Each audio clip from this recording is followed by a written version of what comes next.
আগামীতে একটি সুষ্ঠু নির্বাচনের মধ্য দিয়ে গণতান্ত্রিক পরিবেশে যদি আল্লাহ চাহেন বিএনপি ক্ষমতায় আসলে বাংলাদেশ জাতীয়তাবাদী দল কৃষকদের জন্য কি কি করতে পারেন সেই বিষয়ে আপনাদের সামনে তার বক্তব্য এবং কৃষক দলের বক্তব্য তুলে ধরবেন।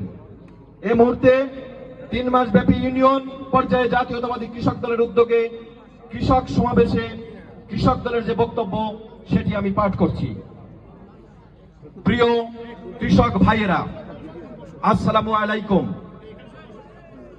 বাংলাদেশ জাতীয়তাবাদী কৃষক দলের উদ্যোগে 3 মাস ব্যাপী সারা দেশে ইউনিয়ন পর্যায়ে অনুষ্ঠিত কৃষক সমাবেশে উপস্থিত সাগরকান্দি ইউনিয়নের কৃষক ভাইদের প্রতি জাতীয়তাবাদী কৃষক দলের পক্ষ থেকে শুভেচ্ছা এবং অভিনন্দন।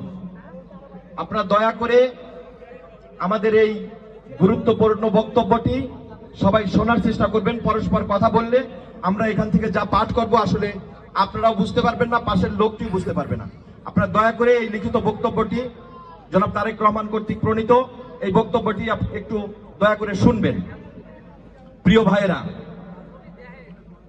লক্ষ লক্ষ শহীদের রক্তের বিনিময়ে অর্জিত স্বাধীনতার পর এক মহাসংকটে নিপতিত হয় আমাদের এই মাতৃভূমি। সুজলা সুফলা শস্য শ্যামলা আমাদের এই উর্বরা বাংলাদেশ শুরুতেই আওয়ামী দুঃশাসনের কবলে পড়ে এক দুর্ভিক্ষে নিপতিত হয়। 1975 সালের পট পরিবর্তনের পর সিপাহী জনতার বিপ্লবের মধ্য দিয়ে শহীদ প্রেসিডেন্ট জিয়াউর রহমান দেশ ও দেশের মানুষের প্রয়োজনে দায়িত্বভার গ্রহণ করেন।